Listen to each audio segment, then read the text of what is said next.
Welcome back to True Story with John Gibson. Today we have MMA legend Joe Riggs. Joe, thanks so much for joining me. No, thanks for having me. Appreciate it.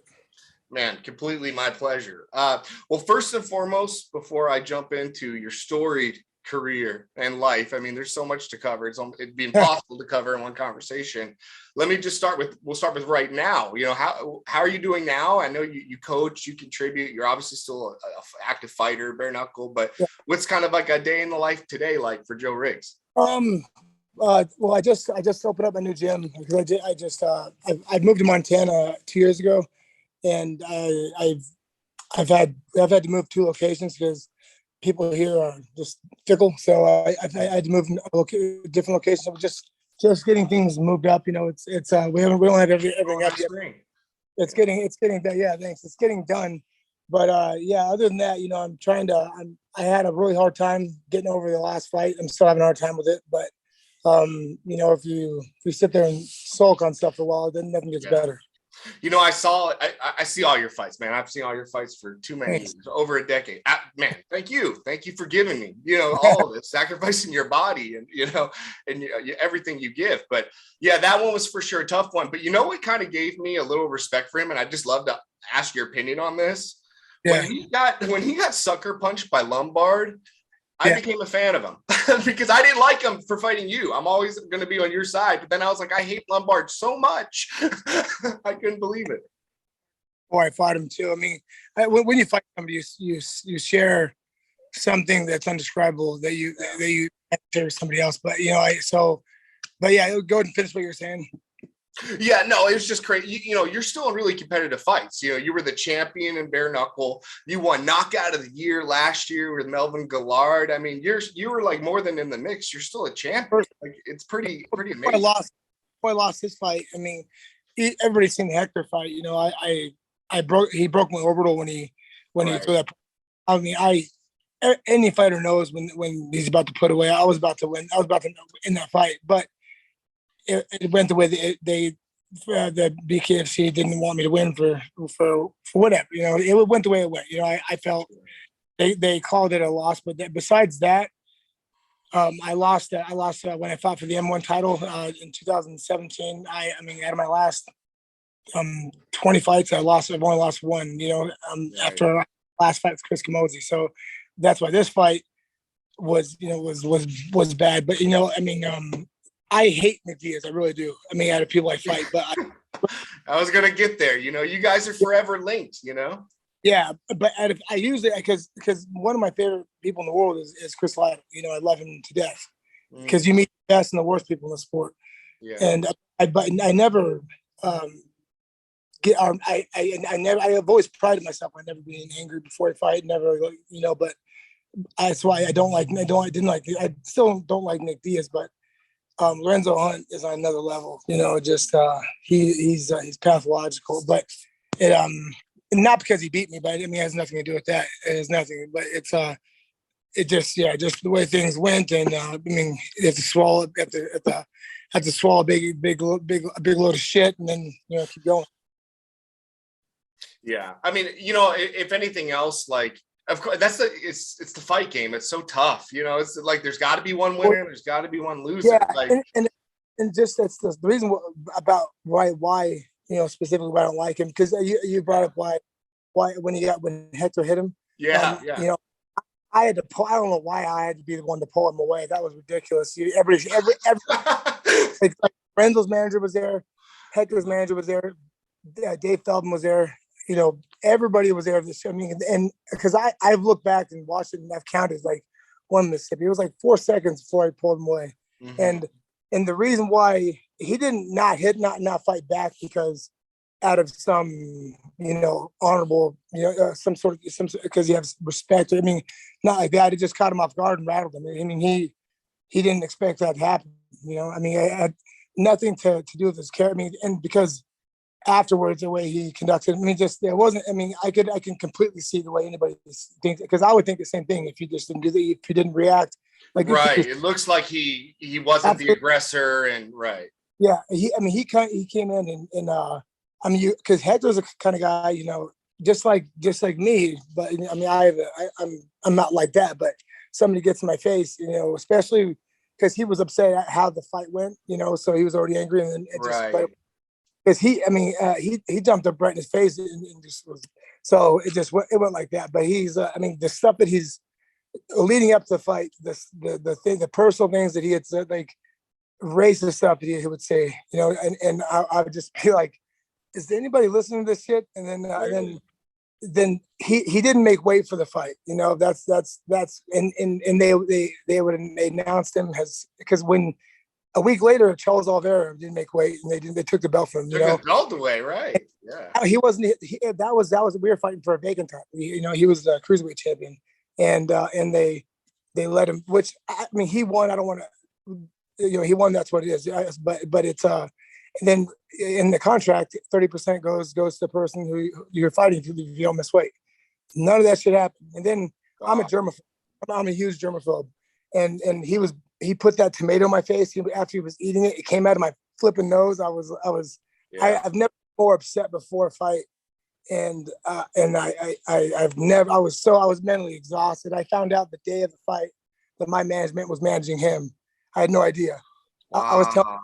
I was telling pertinent information to my manager, and the guy that handles the bare knuckle side is best friends with him, and so just stuff that I thought I was far enough into my career to not let it get to me. No doubt's a lot, but I thought because he got in Hector's head before they fought, and it had a lot to do with the way he performed. And I'm like, come on, Hector, you're a vet, don't let that get in your head. And he's got that thing where he knows what to say. He pushes your buttons. It's really, but that's neither one. That's the issue. That's what the biggest thing I'm having a hard time getting over, because saying things and not getting able to shut his mouth and do stuff, and having to, because I'm not going to be the kind of guy like that. People make all these things like, oh, my knee was hurt, this and that. Whatever happened before the fight. I lost. That's it. Right. I'm going to fight him again. Yeah. I had to fight him, but that's a lot of people do that. I won't do that. But God, I would love to see that you guys run that one back. I'd love to see you get another opportunity at him, for sure. I will. I have to due to my contract. I have to. I'm going to fight this Josh Dreyer kid, or whatever his name is, and then him. Because that was going to be my last bare knuckle fight. I didn't want to, because I just wanted to get like my one MMA fight left in the UFC done. Yeah, I can't wait for that too. Yeah, hopefully that happens as well. Right? You have another fight on the UFC contract, correct? Both, yeah. If I get paid, but I don't, not about the money. I want to get. I get though. If I didn't get to fight, I would be paid not to fight. But I want to fight, and I've been on the impression it's going to be like a Legends match, So like I was thinking it was going to be Robbie after the Nick fight, and I'm still waiting, because I'm waiting to retire, to be honest with you. Yeah, man. Now would be the perfect time for you and Nick. You're both legends. Of course, you've been unbelievably active. He just came off a fight last year, so now's the time for him to fight if he's ever going to fight, man. They told me that was supposed to be my fight, and then I was so excited, man, because I never like to fight people I've already beaten, because you don't have anything to win. But Nick's such a big name, and he has a cult-like following. So I was really excited, and then they told me, because I don't know if you've heard you're Nick, that they jumped that Robbie thing on him at the last minute. Yeah, because they were telling him the same thing, and then he's kind of mentally fucked him up too, because if you look at pictures of him like 3 months before the fight, he was actually really lean. He looked real good. Yeah. And then he looked like he was, put on 20 or 30 pounds, Yeah. I felt really bad for him in that, people don't understand what fighters go through physically, of course, and going into fights injured and those things. They don't understand those physical sacrifices, but the mental side and the management and the way things can change. And I hear these scenarios a lot. Like, it's crazy. It's us fighters, we get the shitty end of the stick a lot, because we're not in the NFL. We're not there's a lot of extenuating circumstances why we get shit. But if something good happens, it's a lot of people take credit for it, but when something bad happens, it's all on you. Yeah, for sure. Yeah, the whole independent contractor thing is a very weird, weird line. Like when I first started fighting, everybody if I turn the sideways, does the camera get bigger? Is that Yeah, all? that's great. Yep, thanks. Okay.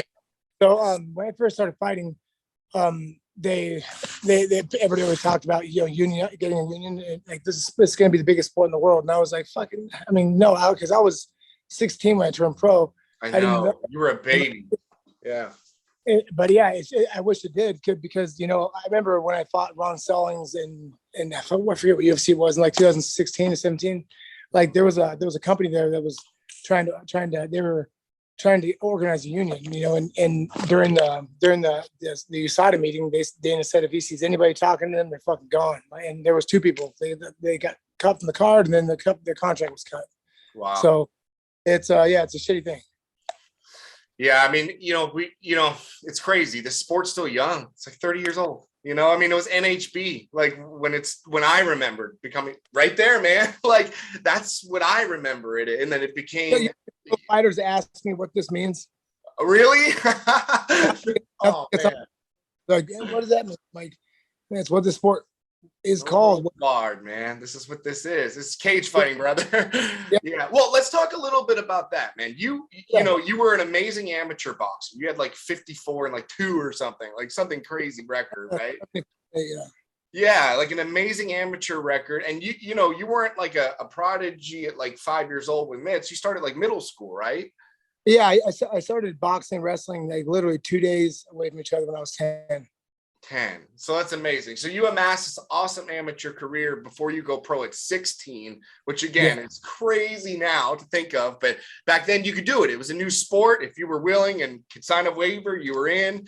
So you go pro, and in a matter of years, like you're on a tear, WEC champ, UFC, all these. There's 17 fights that aren't, because it says I turned pro in 2001.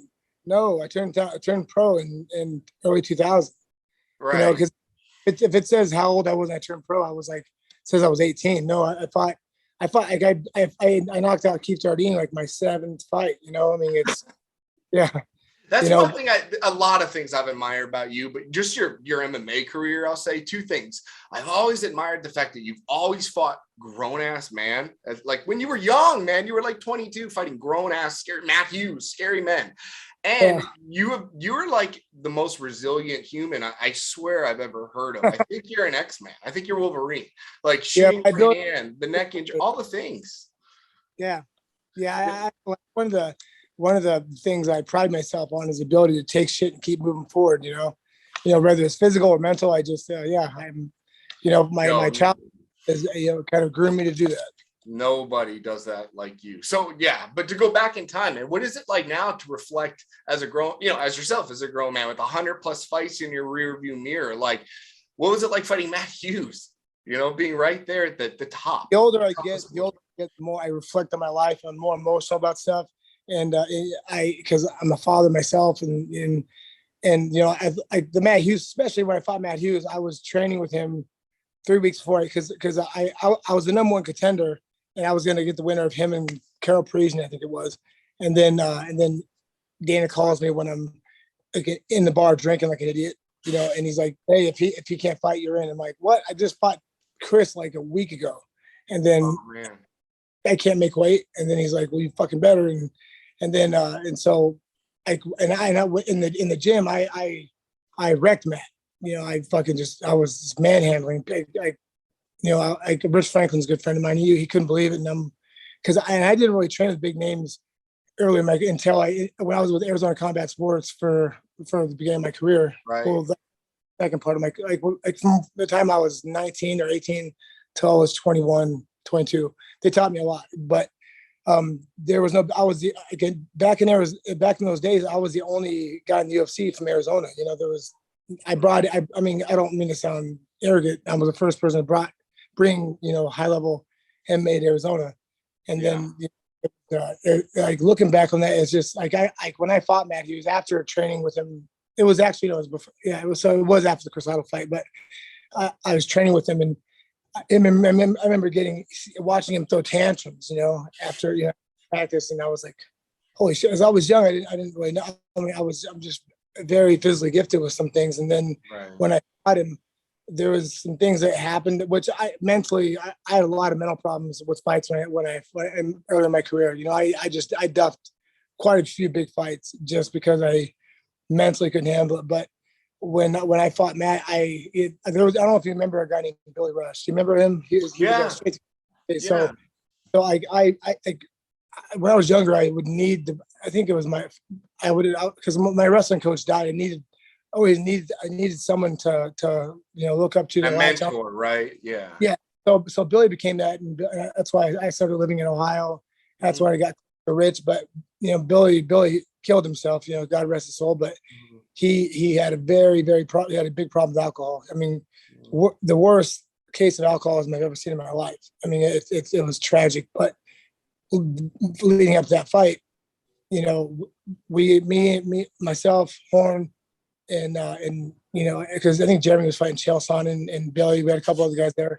So when you fight the main event, like, it was cool to me as I get my own sweet DM gym grand, and Billy takes it over and he's throwing up prostitutes, because he was actually going through his addiction, which I've had my problems with that, so I understand. And it was just I didn't know how to cut the weight without him, so he left me alone all week. So and it's not his fault. I think I probably wouldn't have been mentally ready, period. But like if you watch like the behind the scenes for that fight, they asked me, Joe, what are you looking forward to? I said, I'm just looking forward to this fight to be over. That's what I remember. I remember that. I just want to get it over with. Yeah, in the promo. Yeah. It was sad because a lot of things have said. I look back and I get sad. I'm thankful for the level I've gotten to and what I've done, I've accomplished. But I physically am talented and capable of have done a lot more. But things happen for whatever reason they do. So you can't look. I mean, I do look back on it and kind of get sad, but there's a reason for it. God puts things in your life for a reason. He does things for a reason. You go one way. I mean, if I would have won the title like that, then who knows? I could have done something else. It's just crazy the way life works. I just trust it happened for a reason. Yeah, exactly. I agree with you there. I share that sentiments for sure. There's a reason, but you know what I think too, Joe? Like, I feel like, well, look, here's the thing. Let's compare you were Matt, right? Here was a Matt who came on won the championship, defended it 7 times. And then when that identity stopped for him, his life changed and it maybe didn't go so great. And I'll just leave that there, And you, on the other hand, you didn't have that opportunity to, quote, peak that early, but you're still in it now. Yeah. So you've had a decade and a half more to inspire people, to gain more fans, to like overcome more adversities. And it sucks you had to go through that stuff, but there's people out here. You inspire people. But yeah, it's funny you say that because Matt, he got hit by that train, and that's fucking awful, man. That's really awful. But before that, he had a hard time too, and especially knowing Matt and seeing he was larger than life. I looked at him even before. One thing about Matt, and nobody knows this about him when he fought him. When he walks into, I think George had actually talked about it. When he walks into the cage, he makes you feel like you don't belong there. Even if I just whooped his ass for weeks on end in the training camp, I feel like I was a fucking child. Like, what am I doing here? And then and he has a presence about him. And then it's just, but to see him like this, I pray for him and his brother Mark and his wife. I mean, they just have it's a tough road to get through. I mean, he's he's a devout Christian. I don't know. I mean, he says he is. I mean, I hope the best for him, even though I didn't like Matt, going through. I mean, as a professional, I didn't like Matt. I didn't like who he was. Right. But I think he's changed. I mean, I think this whole thing's humbled him. Yeah, absolutely. For sure. It makes sense. His brother he's got a twin brother named Mark. And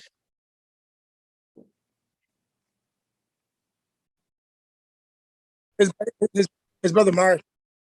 Sorry, his brother Mark, they were having problems before that. I don't want to say any pertinent information Sure. to Damon, but anyway, he was going through some stuff, and I think his family rallied around him after that. So again, I hope all the best for him. I really do. For sure. For sure. So you had said this, sorry to transition a little bit. You had mentioned this earlier, so we're still waiting on the one fight for MMA. Sounds like you have another bare knuckle fight, but you're also maybe wanting to retire soon. Do you feel like after 100+ fights, you feel like you're ready to maybe start closing the chapter?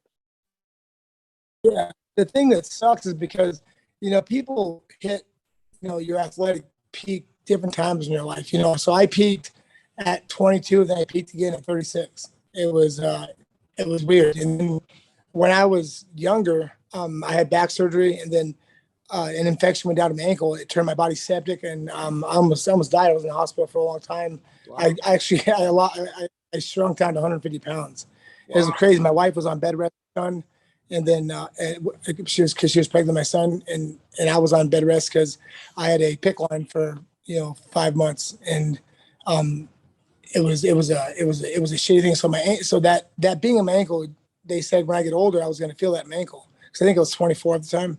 Mm-hmm. And I'm like, oh, whatever. So it's over the last couple of years, it's starting to fuck my. So I go to the doctor. I need an ankle replacement. I never even fucking heard of that. What the hell is an ankle replacement? Yeah.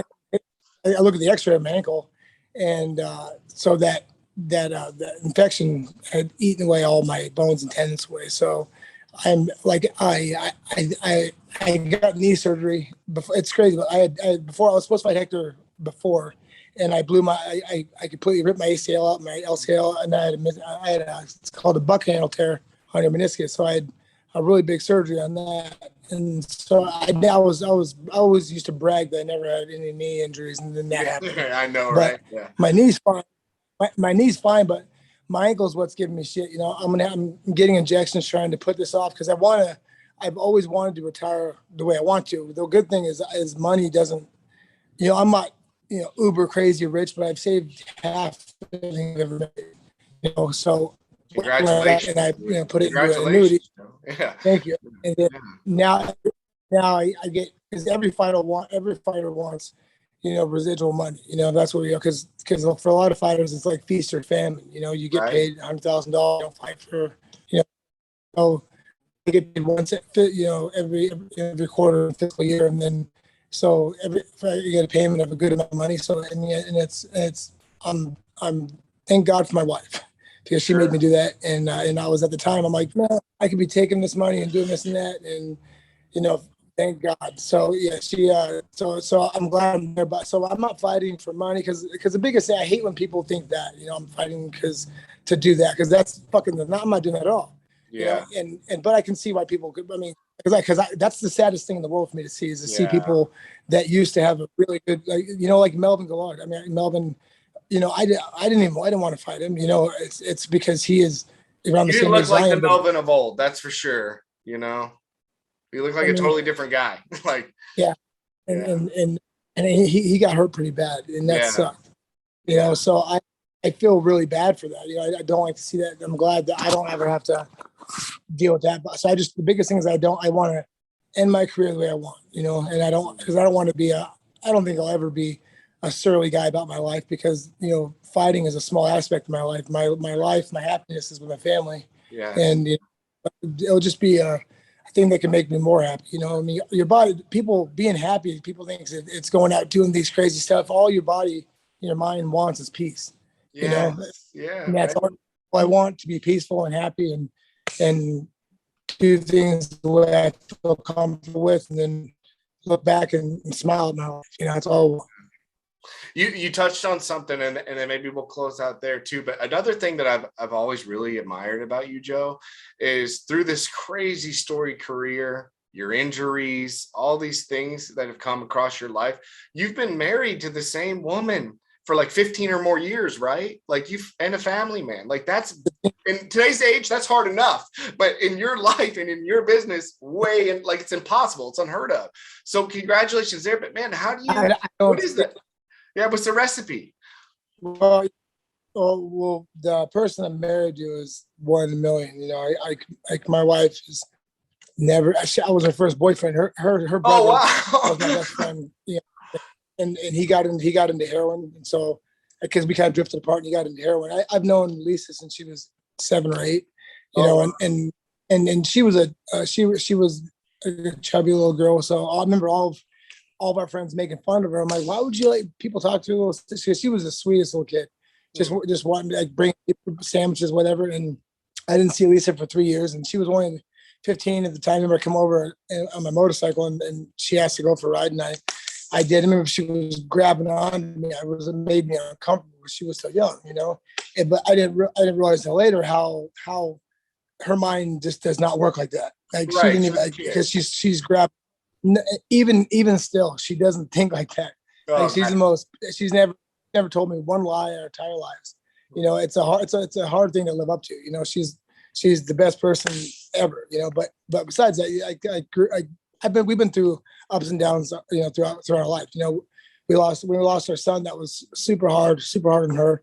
You know, my addiction. I mean, I wasn't addicted to like buying pills. I mean, I had back surgery, and the doctor gave me pills. Taking them as prescribed too. I had no idea what addiction was.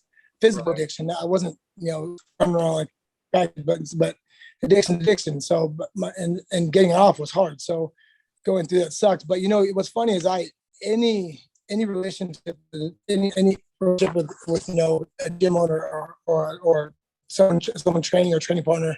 You know, when I was at the lab training, Ben Henderson's one of my best friends, like a brother to me. And Ben's one of the best.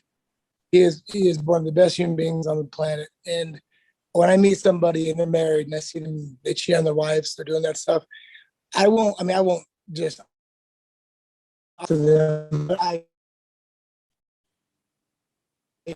you know, because you know that's the worst thing you can do is do that. I mean, obviously, I'm not perfect. I mean, everybody makes mistakes. I have no idea. I mean, but you see somebody habitually do that to the family. You know, it's a choice you're making, you're thinking about. You know, so I mean, I'm not trying to act like I'm holier than thou. You know, because I've you know I've had one same person. I've never cheated on my wife, but you know, I see that a lot in this sport. You know, people because they go out of town a lot and they're new to being in the spotlight, and women throw themselves at you, and they get that, they want that monetary happiness. It's really, really quick. And then, you know, I've seen that 1,000 times, you know, later at night, I'd shame them, and then they'd be in the bathroom feeling terrible, you know, and then they do it again, you know. I mean, I mean, we're human beings, we're flawed, you know. Of course. And, you know, my shortcomings are probably their strengths, you know. Yeah. You know, I'm not trying to sound like I'm fucking perfect at all. But no, for sure. But this is a helpful way to keep a marriage. Yeah, avoid some of that stuff. Yeah, for sure. Yeah. You know, and I've never, myself and Eddie Alvarez, like I'm not close to Eddie. I've known him for years, but I mean, I probably don't even have his number on my phone. But he is the only person that I've known that's been married with kids, you know, pretty much his whole career. Yeah. And he's taking care of the family on his craft alone. You know, my wife, she graduated high school when she was 16. She got a full ride scholarship to medical school. I mean, she's very, very smart. But she's never worked. She has these degrees. She's always wanted out. She's always wanted kids. And I've been lucky enough to have been able to do that. That's remarkable. Yeah. Most of that you never really see. Yeah. I think a man should be revered for his ability and his willingness to do anything to take care of his family. Because I'm going to tell you a story about when my ankle, when that first happened, I withered down to 150 pounds. I had a lot of bills and stuff, and I had 200,000 piled up like in my savings. It's like the rainy day fund, because I saved for like in a different. I put things away that I can't do it until I'm sure. But that was so I would say 2 weeks before the next month bills are going to come out. The person that handles my finances says, "Hey Joe, you have," because it was over a year and a half without any money coming in, just everything going out. Yeah. And he goes, "You have 1 month before you have no money." I'm like, "Are you kidding me?" I'm like, "That 3 months ago would have been good for." Yeah. So how about some notice? Yeah. So I just got my release from UFC, like, because Joe Silva wanted me to fight Anderson Silva right after he wanted me to fight Anderson Silva after I got knocked out by Diego. And I'm like, dude, give me one tune-up fight. I just got knocked out the first time in my life. Give me something. He said no. And then I said, will you give me my release so I can go sign? So he did. So I signed with Strikeforce on a really good contract, and then they let me go take this fight out of the promotion. But if I lost, obviously it was done. And I fought a guy who was like 9-2 in Canada. I hadn't stepped foot in a gym in a year, and I had gained my weight back to like 180. Oh man. There. Sorry about that. Oh, it's all good. Yes. I won't do that in. Sorry. So anyways, I go down. I take the fight to go down there. I think I made $15,000, which is, it was not the best, but I needed some money right then. So I went down there, and I've never been so terrified in my life, because as any fighter knows, when you're tired, there's nothing worse than being tired in a fight. Sure. And I knew I didn't have this guy. He wasn't a top level fighter, but he was a 9-2 level pro. And so I went down there and I fought, and I was actually weeping before I came out, because I was doing that again. I'll do anything to take care of my family. And my son, Lisa, had just given birth to my son like 2 days before I fought. And so I went there and I took him down. I was starting to ground and pound like I usually do, like, because I can drop bombs. And then I threw one punch and I'm like, oh shit. And then because even my muscles, I wasn't doing push-ups. I wasn't doing anything. I mean, the most weight I was picking up was, my coffee cup in the morning, because I was dragged, because I just got my pick line out like a month before. And so I mount him, and then I knew I didn't have much time left. So I get him mounted in the triangle, pull over, and I'm pulling his head down, and he has one hand just hit me, and punch didn't bother me. I'm just holding on, and I feel him slipping out. I knew if he got out, I was just going to lay there and take a beating. I feel him pulling out, and I'm like, and the crowd's going crazy. I'm like, oh no, here it comes. Because I just see my contract goes away. I lose, because it'll be a downward spiral after this. And then I literally like, please God, and then he falls over. Boom. And I'm like, thank God. The fight was like 38. Oh shit.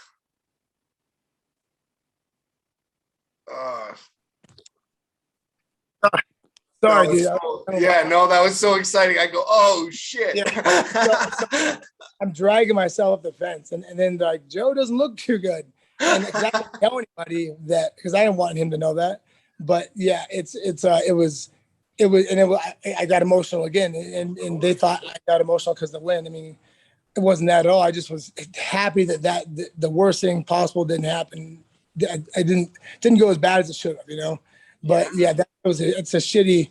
That was the most scariest. That was the most terrified I've ever been for a fight, because it's just a bad thing. That's literally everything against you, and the stakes are so high. The other contract pending too. Like, 2 days before that, your wife gives birth to a baby. Just the emotional dump of that, and then to get your mind right to go hit somebody, like. Yeah, and then come out the pick line. That's amazing. That's crazy. Yeah, I still have my stitches under my arm from where they took the pick line out, and it was because I was wearing baggy clothes because I have a physical stature that I'm big boned, but I don't lift weights, but I'm muscular. So, but you can tell when a man withers away. So when I took my shirt off for weigh-ins, people were like, "Fucking the fuck up." Well, that's what's crazy. Yeah. You fought all over the place too. Like, you were in high school a huge dude. Like, you were naturally a big guy, right? And yeah, I was 310. I get in nationals. I'm a 3-time All-American in high school, and then it's crazy. I wrestled Kane over and over, and we were heavyweights.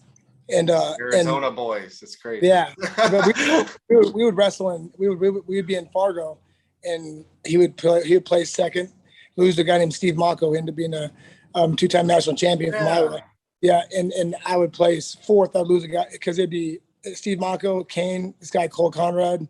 Yeah, Cole was amazing too. He fought, right? Yeah. Yeah, I fought Bellator, and then myself. I would that happened. Wow, man, what an awesome time for heavyweight wrestling. Cool. Yeah, it was cool. I mean, I thinking back on it, I mean that's cool coming in fourth in the line like that.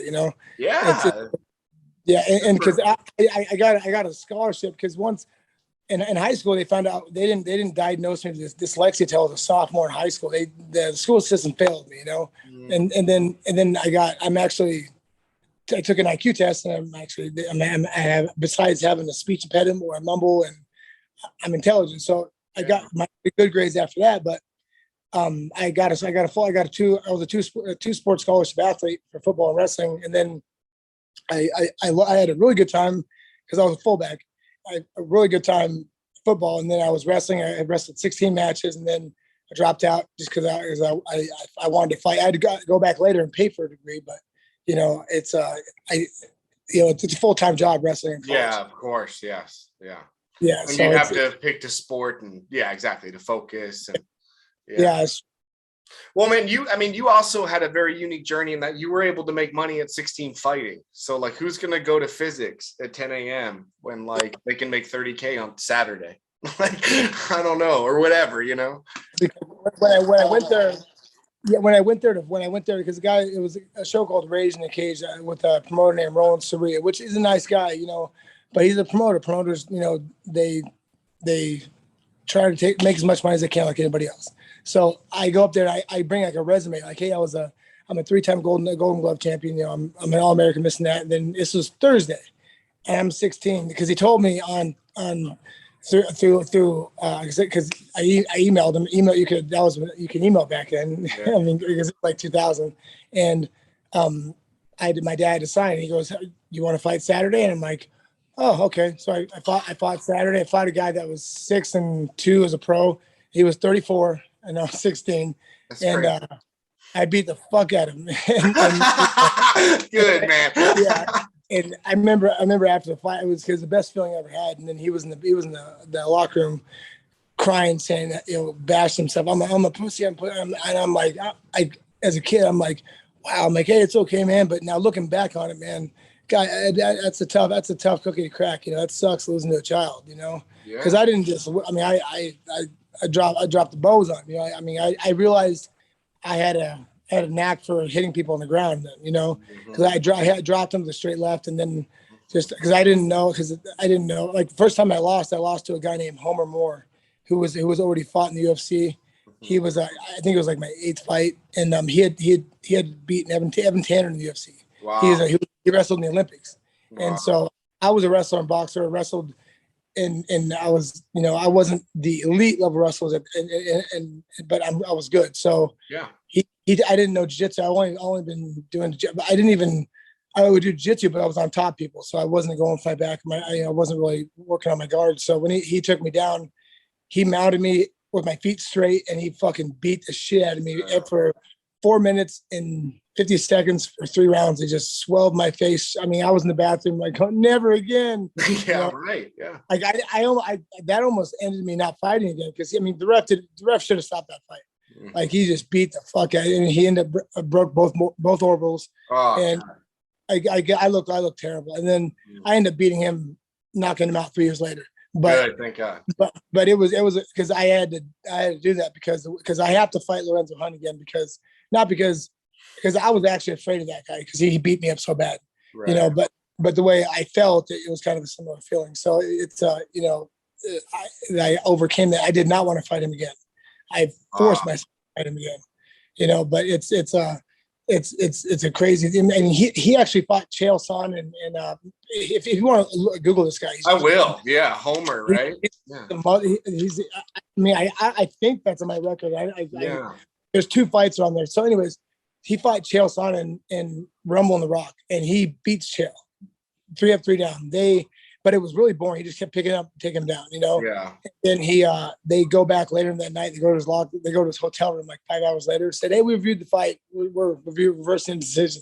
They just took it from him. I'm like, holy shit! What? I love Chael, but it was an easy fight. He just picked him up over his head, walked him, took him down, and then just kind of like and Chael wasn't going for arm bars and stuff. It was just a horrible fight, but he got dominated. But the guy he ended up going to prison because he worked for Sammy the Bull Gravano. Like the time I fought him, there was police there the first time, and they were they picked him up for questioning because the 19-year-old kid was selling ecstasy for Sammy the Bull, and he didn't pay. Which a 19-year-old kid, he was going to college, trying to make him. Everyone makes mistakes, so he probably went on to live a good life.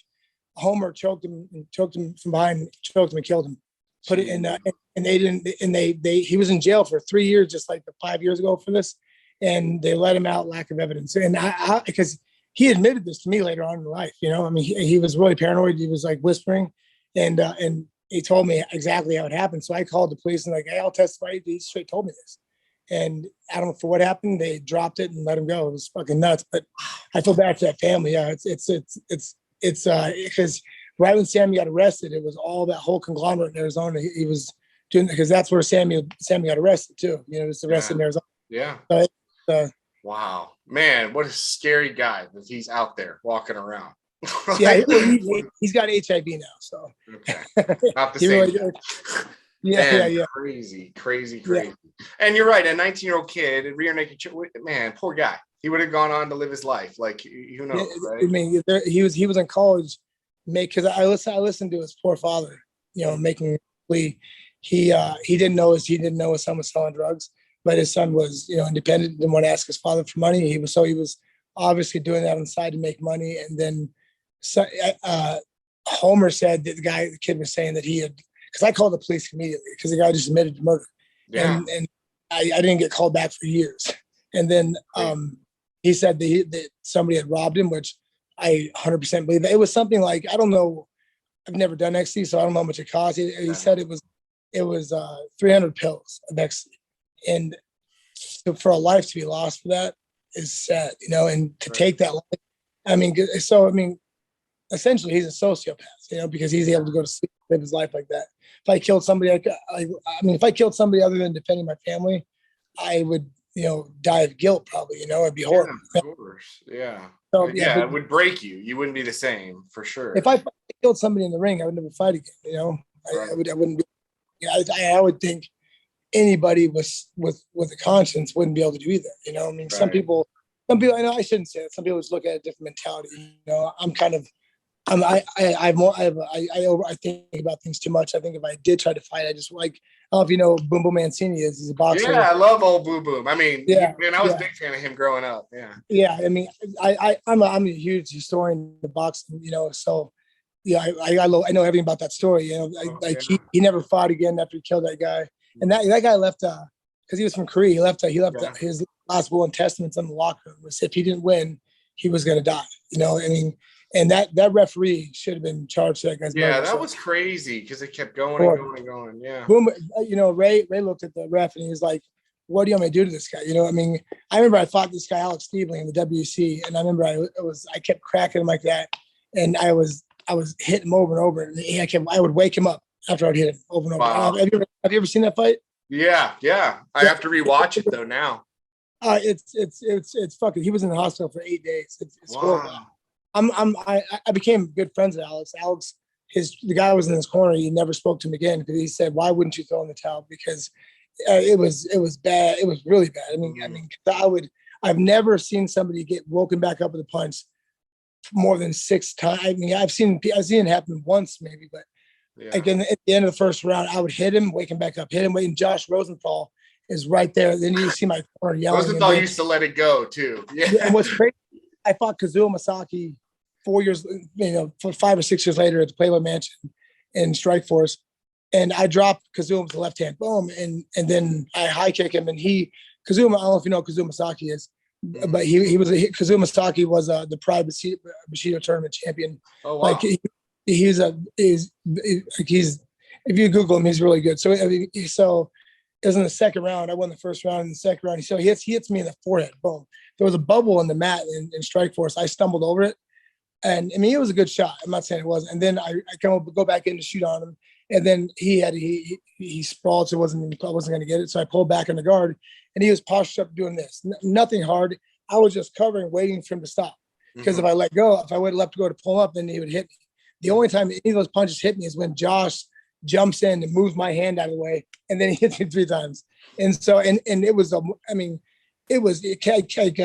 Frank was doing commentating, and it was so horrible. And I just, because I was yelling, I'm good, don't, I'm yelling this. And he dives in. Not only did he let, because he get hit in the, do that, but don't, because I mean, had him ref 2 fights with 2 drastic different way of reffing, and it almost lets me beat a man to death, and then that. But you know, I mean, it's, again, you gotta let that go. Yeah, I mean, those things you can't control. It's just like Yeah. you got to live with, unfortunately. Yeah, it's crazy. I mean, and in 100 fights, you're going to see some crazy things. Like, I mean, you've seen, I mean, even, and it's good that you and Lombard are like good now, you know, but like as a fan of yours, when you lost that fight, he was grabbing your shorts, man, and he punched you. I was so pissed. Because I hit him with a straight leg. At the end of every round, because every interview I did, I said, the fight went exactly how I was going to say. I said, the first round, I'm going to have to weather the storm. I said, I might get knocked down. You know, I said, but I'm going to, as the fight goes on, I'm going to still take over. So, I mean, I won every round after the first. And then at the end of every round, I'd always, because he was a southpaw, and I would feint and hit that 3-2. And it would land. And then in the fourth round, that's when he goes to sit down and grabs my shorts so he doesn't fall. And then if I wasn't wearing a girdle, my pecker would have been flying around. 100%. Yeah, he yelled it was 10 seconds, and the referee was letting, and I didn't even notice that I was pushing him, hitting him. And the only time I stopped is when the ref was yelling stop. So I stopped, and then he switches hands, boom. And it wasn't malicious. I don't think he was doing that to cheat. Yeah, I mean, it's, but I mean, the thing is I know people like, oh, he quit. I'm not, I've been fighting long enough where I know. So when they're like, how many fingers am I holding up? I go, it's 4. I go, I can see that I can't, my depth perception is gone because my orbital, I know my orbital is broken. I can't see, you know, foot behind you. And so they were trying everything they can do to get me to fight again, which why would I, you know, put on a fight where I wasn't hurt, but it just hit me. He didn't poke me. It was a fist, but you know, I was going to win the decision. I was ready to finish that fight. But they wanted me to fight because Hector's an explosive guy, and if I didn't know where his punches were coming from, he would have slept me, and then everything I would have done would have been erased. So no, man, you shouldn't. You don't deserve any criticism at all for that fight. I've also fractured my orbital, so I know what you're talking about. I know that popping blurriness where you can't. I couldn't see. It was just a bubble. It felt like and blurry. Because when I got out of the ring, the floor I was walking on was black, and it felt so I couldn't even walk because my depth perception was gone. You know. Yeah. And it's fuck it. Nobody wanted me to fight more than me. Nobody wanted to fight. Of course, you would have won it. 100%. You had the decision. Chris, because in rules, how the rules should have went is if it goes past the 3rd round and something happens with like that, it goes to the scorecards. So Chris is yelling, it should go to Chris Lytle. He's like, it needs to go to the scorecards. And they didn't want that to happen. They go check the scorecards. I was up. I lost the first round, won second, third, and fourth. They scored the 4th, even though it wasn't over. It was almost over. And so they said, no, I lost by TKO. And then later on, they made them change the decision, but they changed how the scoring was. You know, they do some crooked stuff. Yeah. You know, another young organization trying to find its way. Yeah, I mean, Dave Feldman's and I, Phoenix, known him for a while. So he's doing something different, which you know, there's not enough staff working there. So I'm not saying there's bad staff. There's not enough people to help. Sure. So things the buck gets passed off of, but the Florida Commission is crooked as a, you know, crooked. So that was in Florida, and so they're the ones that should be responsible. You know, I mean, the referee later on, who I was very angry at, because when he said break, usually they put your hands on you, you know, and he was going break, but he wasn't touching anybody. He put his hands on Hector. We're supposed to get in between us, because when he said break, I did this, and so I was angry at him, but I wasn't angry at him for that. I was angry at him for not calling the final decision, which should have been. But he's like, dude, they told me to do that, and I'm like, oh, okay. I'm glad you told me that, because I was angry at you, you know. So yeah, it's you know, it's a crazy. Combat sports is a crazy thing. Yes. does the things like that, you know? Yeah, it's dynamic as they come for sure. I'll ask you this too, since you brought his name up a couple of times, and I'm a huge fan of him as well. But is it cool that you and Chris Lytle are close now after the battle you guys went through? Like, I think that's kind of neat. You know, I was friends with Chris before that, not like we are now. But, like it was in Lemoore, like in Lemoore, California, the old WC before the UFC bought it. And we were rolling together. We were training, and he was like, "You're cool." And like, "This is a cool fucking guy, man." So we were just hanging out all week, and then we exchanged numbers. And then I was supposed to fight Ed Herman, and no, I was supposed to fight Pete Sell, and Pete Sell got hurt, and I was going to cut to 170. Yeah, and then I had because we're both black belts. I went to New York 2 years ago, and I had like a super fight with him, like with a gi and then without a gi. Mm-hmm. And so because he doesn't fight anymore, so that was the best thing. People don't know that I'm a black belt. So you have a very good jiu-jitsu game, man. Like, you're underrated as hell. And if people look at your record, you got a bunch of triangles. You're beating guys off your back. Like, you got a very good game. I don't try. So he's a two-step black belt under Henzo, and my black belt is under like John Crouch, Jeremy Horn, whoever I wanted to claim. But yeah, sure. My gi game is not as good as Gila. So like without a gi, I beat him 24-0, something crazy. And then with the gi, it was like 16-6, something like that. But it was, and then same thing with David Branch, I went down and beat both of them like that. But, I like doing stuff like that. I like going and competing in jiu-jitsu because people don't think I'm good. Me and Chris Lytle were on a grappling team together. They did the team stuff, the team grappling. Yeah, I've seen a couple events. That's cool. Yeah, it was I've never been more embarrassed in my life. Really? So, oh yeah, because we went out. I didn't even know. Have you heard of BJJ Fanatics? Like, I actually just did an instructional form. Okay, freaking out. I'm trying to remember the guy's name. I'm trying to remember his name. Ronaldo, or there's a bunch of guys. The guy who, the rules were this. Ryan Gordon's on the team, and so was a bunch of guys. And then the guy who beat me, damn it, he's an Australian guy. Oh, Craig Jones? No. Lytle, was he a leg locker? Yeah, they're all leg lockers. Yeah, Lychus, I can't think of his name. Brown hair, skinny. Yeah, what's his first name? Yeah, well, he's like 175 or 180. Yeah. If you look at my record, you can look Giles, Lychus or something. Fucking Lachlan Giles. Yes, so, yeah. So they pick who's going to start, and I was number 2. Number 3. So this one guy who, because it was just a UFC veterans that was versus a bunch of jiu-jitsu guys. It was like a 4-man. It was on cool. UFC. MMA versus BJJ. Cool. Yeah, and we had one guy on team that was just he actually had beaten Lachlan before, so they grapple, and then Lachlan catches him in a inside heel hook in 14 seconds. And then so when he wins, if it's only by submission. If you draw, then the next 2 go. But if you win, you go on.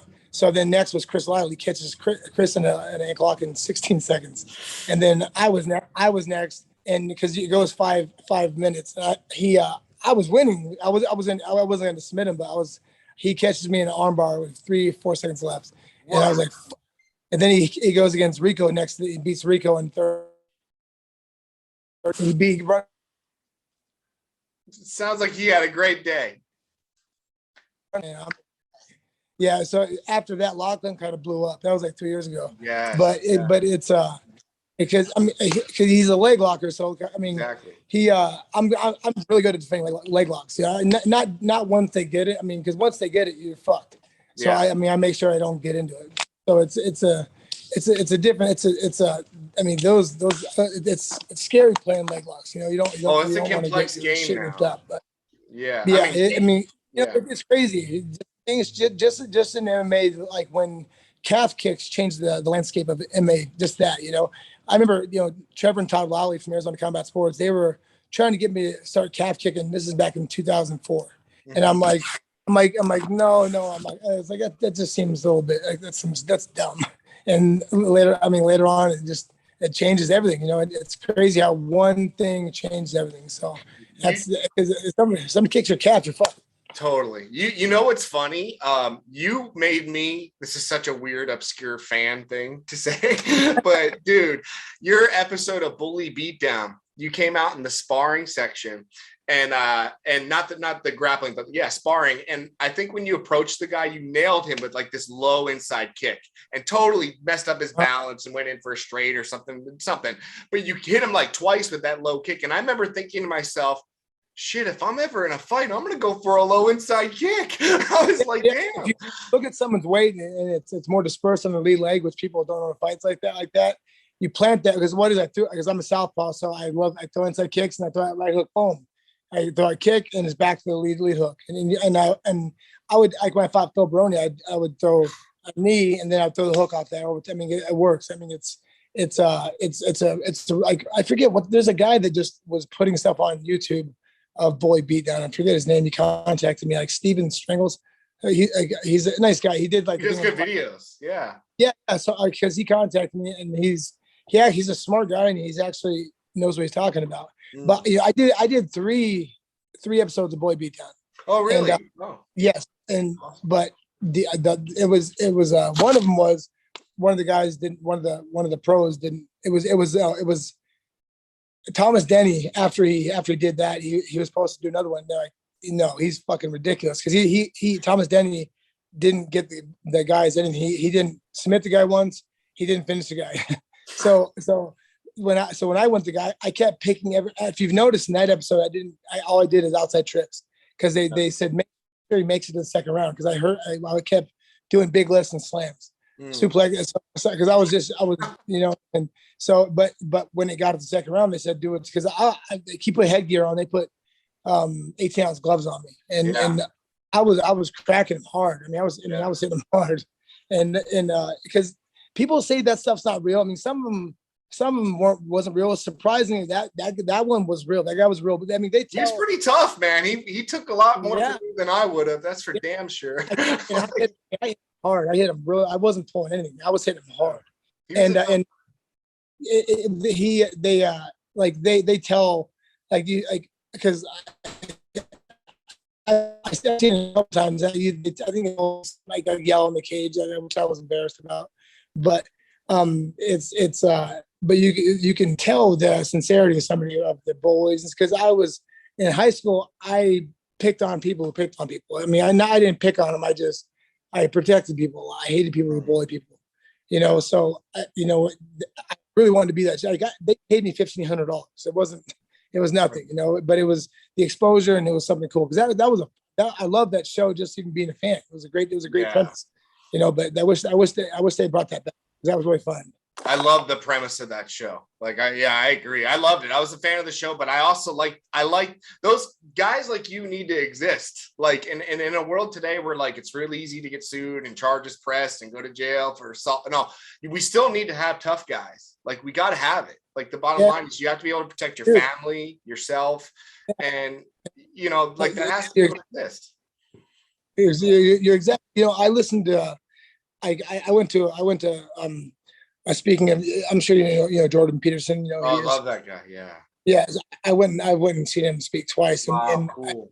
A lot of things that he says changed my life. I mean, yeah, he says it the best. I mean, you don't want to be just because people. This world says you don't want to hurt people. The less pain you cause somebody, or you're a rabbit. You think you're virtuous. You're not. You want to be a monster. You want to be a monster, a controlled monster. I mean, people.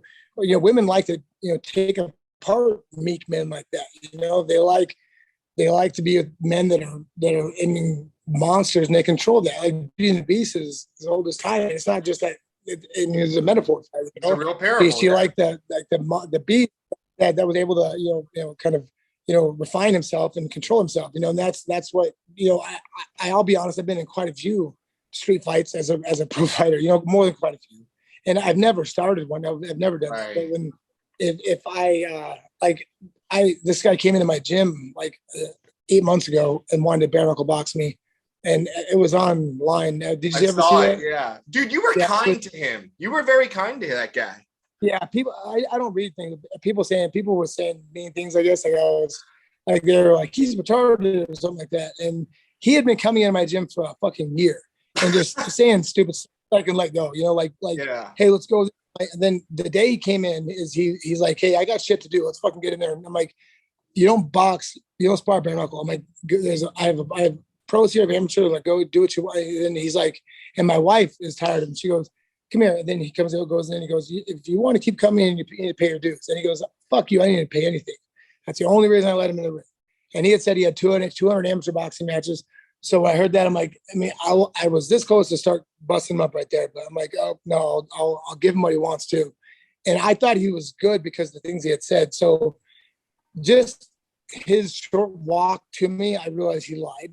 So he was not what he said he was. I could tell by the way he walked. So I hit him like once. I mean, I could have let that guy, he could have left on a stretcher hurt very badly.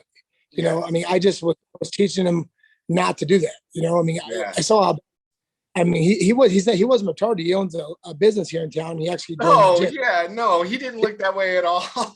And you let him get up. He went down, you stepped back. You didn't say, get up. You weren't mean. No. I've seen the video. You were very kind. Yeah. People are like, he's retarded. Like, I didn't hit. I think the hardest I hit him was 30%. I split him open where it hit him, but I wanted to hit him harder because of what he said to my wife, but he's just delusional, doesn't know, and he says he didn't know that was my wife. Because I go, don't you ever speak to my wife like that again. Once a kid, and he's like, your wife. I'm like, my wife. It says Lisa Riggs right there. It's my wife. It's one thing. It's people. Anybody who knows me, don't fuck with my wife. Of course, of course. Well, also look, the bottom line in a gym, like in the jiu-jitsu academy where I go, if somebody said "fuck you" to another woman, some mat enforcement is going to straighten that guy out. That's disrespectful. Like, that's not okay. Like, we treat people with respect. Yeah. I've had jiu-jitsu guys come. I've had strong, rough people up. I'm not a cruel person. I don't pop up at the end of the belly and just start cranking on the neck or hurt them. No. I just show them how physically, superior I am than they are, and they're weak. I could hurt them any moment, and some people are too stupid to realize that. Some people, because that guy joining my gym, and he's a member still to this day. So he was smart, but people do need tough guys in this world. It's the last story I'll tell you, but I'm a rambler. My son, no, man, my baby boy was in first grade, and he wanted to ride the bus. And I'm a overprotective parent. And watching Jordan Peterson, I realized the more I do for my son, I hurt him. So doing that, but I did. I just, because my first son passed away, so I'm very, very even more protective of my kids. So my son gets off the bus. He's in first grade, and he's holding his stomach. He's crying. I'm like, what's wrong, babe? What's wrong? And he goes, his kid punched me in the stomach, and he's in eighth grade. Punches the first. I'm like, okay. And then so I followed him home. I wasn't right behind him. I was just going to where he lives so I could talk to his father. And I wasn't thinking I'm going to go beat the fuck out of his father. I wanted to, but I brought Lisa with me just in case if something does happen, she's there to say this and that, So I get and it's funny, the house he goes into, I remember going trick-or-treating a month before, and he's like, I could tell he's a skinhead, which I'm like, fucking great, Right. But so he asked me to take a picture. So I'm like, oh, so I did. If you weigh the pros and cons. I'm like, no, you fucking skinhead. That's just going to cause problems. So, I took a picture of them, made it as brief as possible. I left. So I go there, and it's him. And I'm like, hey, I said, just want to let you know that your son, who was in eighth grade, punched my son in the stomach, who is in first grade. And I said, that's not okay. If my son was in eighth grade and did that, my son would be, he would get the worst punishment he's ever got. I said, so please talk to your son, make sure it never happens again. I don't want something like this to have to escalate. That's verbatim what I said. My wife's right there. And then he said, define escalate. And I'm like, come back fucking you up. That's what's good. I come back. and then because he's a big guy, he's like 6'3", 240. And he's like, no better time than the present. Oh, I'm like, really? I'm like, fuck, lead the way. So he starts walking on the side of his house, and I'm like a little bit, and he's like, Joey, don't. I'm looking around, see who's out, and this fucker tries to cheap shot me. And so I lean, I I hit him right in the liver, boom, and he starts to go down. I couldn't help it. I knee him right in the face, boom, and then he's unconscious. And so I'm like, honey, call the cops. So she calls the cops, and like I'm embarrassed to even tell this. So he threw a punch at me. So what if he did hit me and he swore my head? So if I said the cops, I'm like, he threw a punch, I did this. I shouldn't have kneed him in the face because that did damage, but I couldn't help myself. But so I started to hit myself in the face. Yeah. And I was just like 5 minutes on the cop came. So I ended up throwing my fucking eyes shut. and Lisa looks up and she's like, I'm like, what? And then so the cops get there. I'm like, oh, I've overdone it. And then so I'm like, hey, and I told her the exact story. The only lie that I said, and he started to get up at one point, and I get on top of him, I choke him unconscious, and because my wife was right next to him. So yeah. And then I get back, I go back to sleep. You don't know if he has weapons in the house.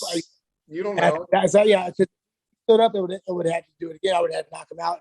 Or if he runs back in, or because I made sure he wasn't armed when he was knocked out. But so the cop pulls up, and then I tell him what happened because my wife does not lie. I'm like, honey, and then my wife's like, I just looked over and I see him throw a punch. I didn't even see what happened. I see Joey's face, so she didn't lie.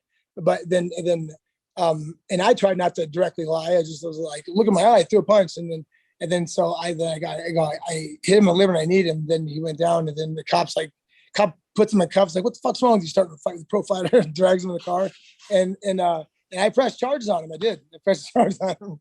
I mean, but kids are a product of their environment. Yes. He did that to my son because he beats his son or something, I mean, so he raised his son to be a bully. Yeah. Yep.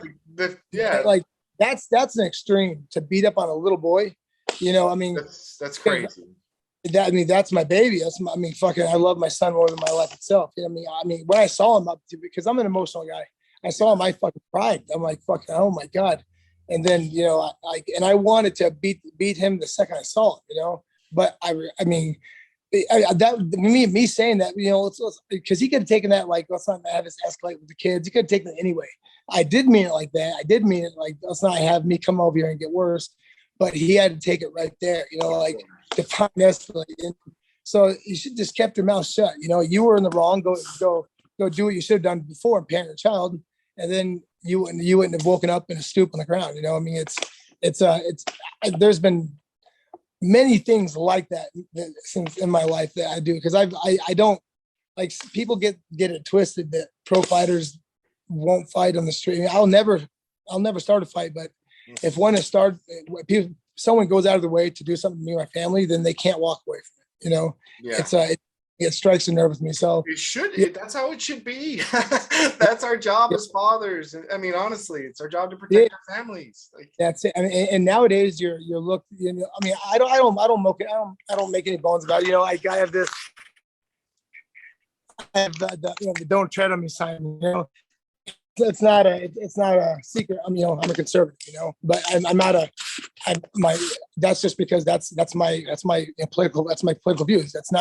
I'm not a race. I'm the least racist guy in the world, but right. And if I want to be an alpha male, a man, I want to protect my family. I'm viewed as something horrible, Right.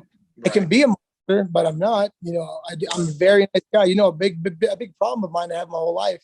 People meet me and they expect me to be a certain way, but I'm very kind to people. It's amazing you're saying this because, and I'm sorry to interrupt you, but I was thinking to myself earlier, and you literally just said it. I go, God, Joe is like that guy in high school I was scared to death of for 4 years. I talked to at the high school graduation party for the first time. I was like, shit, he's really nice. Yeah, I getting that, but then there's people that will mistake my kindness for weakness all the time. Happened a couple of days ago. I mean, some people will take it to the point like where they just joke too far, and I'll have to just say, "Hey, listen, I was at, someone we were kind of a double date, and the guy wasn't being mean. This was like 8 months ago, and my wife was kind of rambling. My wife talks a lot, and he goes, "I think it's time for you to stop talking." I mean, they don't even know me that well, and I said, "Don't fucking talk to my wife like that ever again." And they're like, just because I'm there, I'm jovial, I'm nice, but don't that's one thing I not one thing, but it's one of few things I fucking covet. You know, it's more to me than my life itself. And just don't do that. Don't disrespect. He didn't like, I wouldn't say that to somebody else. Of He didn't, course. he was joking, but still don't say that. So, I mean, I'm always I wish I didn't have to do that. But I'm either mean and really close off to everybody, or I'm like this. And I don't want to get to be cynical and start to be, you know, just mean to people because people take advantage of me. I'm not going to change who I am because that, you know, I am a good person. God made me the way I am. And I love that.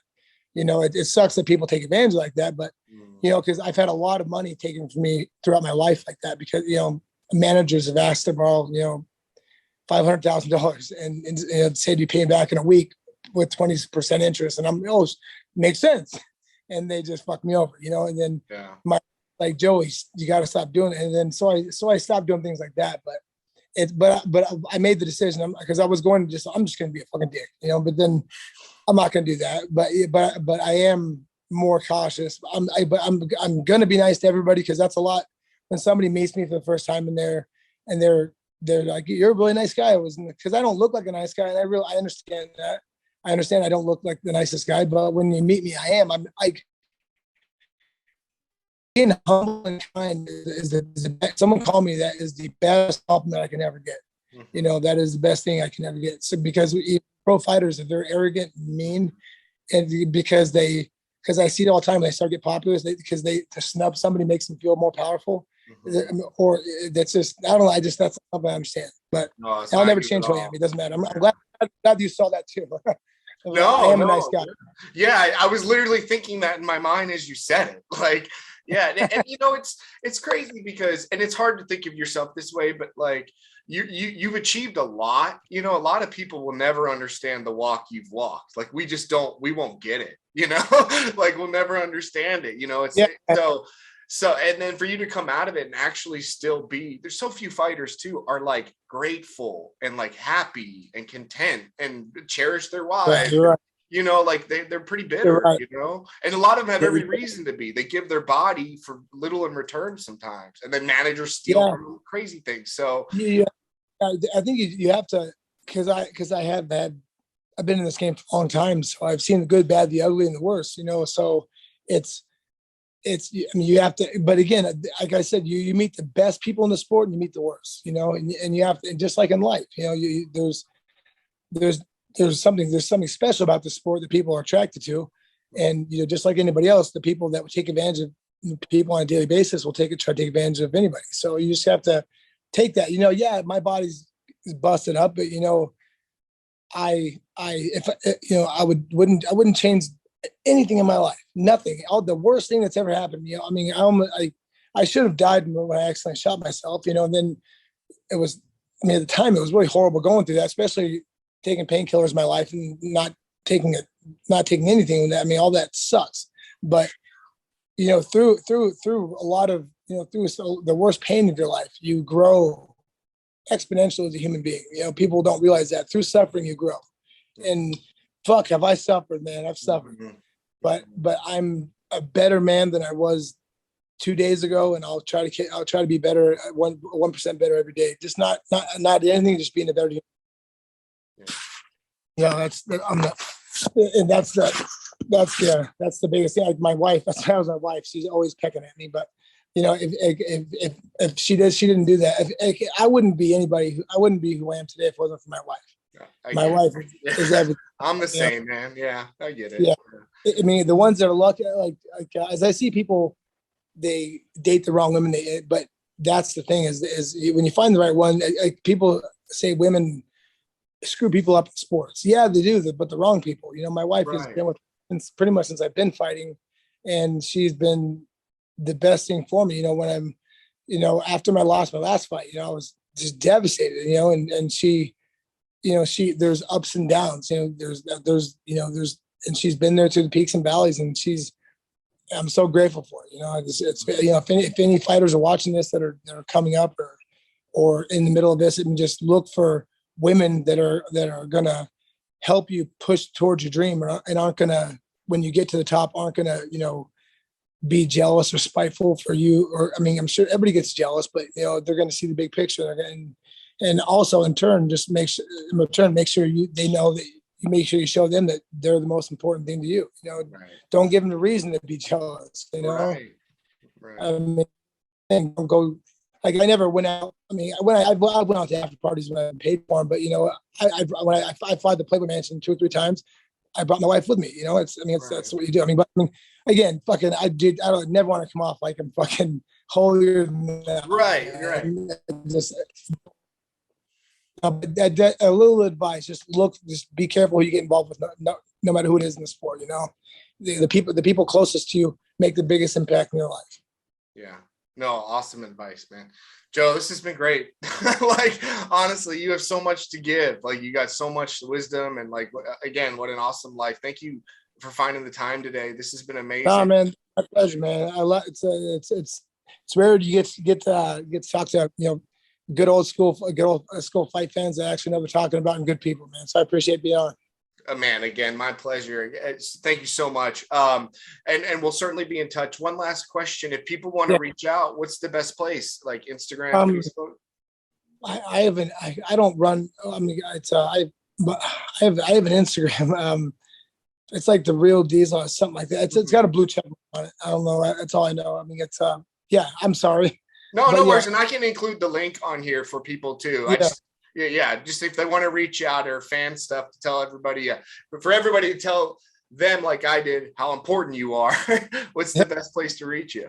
Yeah, I think it's because they're like five or six fake pages. They try to keep getting them taken off, but you have to have like a check mark that get verified. Oh, yeah. Like so we'll get you the verified one. Yeah. So it's that one. So perfect. Yeah, and people check it for me, and I'll go in there sometimes. But yeah, you know, I love to hear. I mean, I get a lot of people that are mean, but you know, that's crazy to me, man. That's crazy to me. I get the meanest, but I mean that goes along with the job. It's okay. Yeah. You know, when I fought Patrick Cote, I was walking to the cage, and this guy spit in my face, dude. Oh my god. Yeah, you walk the octagon, you walk freaking 50 feet, and then you cut to the left to go to the octagon. This guy was holding his young child out. I walked 10 feet out of my way to go touch his hand. He pulls his kid away. I was like, oh my God. Joe Rogan's even like, oh, someone spit in Joe's face. And then I'm sitting there because I fought. I mean, I got robbed that fight. I lost a split decision. I mean, I know I won, whatever. But it's like I'm sitting down between rounds, and I'm looking at him the whole time. I speak French, so I can see what he's saying. I'm like, you motherfucker, man. But like in Vegas, something like that happens, they removed him. But he was in really good seats. I mean, he had this nasty mustache, and he had been you know, conjuring that thing up for freaking hours because it was like a llama. I mean, it was like just the force of it. And I was just like, is anybody gonna do anything about this? And like, using your child as a freaking as a lure, you that is a low. That is a low of a low. Yeah. I mean, I look back on it now, and it's funny, but yeah, at the time I was seething. My God, I can't imagine that. Yeah. I'm sorry, I didn't mean to bring that up, but yeah. No, dude, it's hilarious. It's hilarious now, but I can't imagine. Then you got to go fight. You're like, what the hell? Did you just spit on me on TV in front of my parents? Like, and everybody, you hear the crowd. Oh,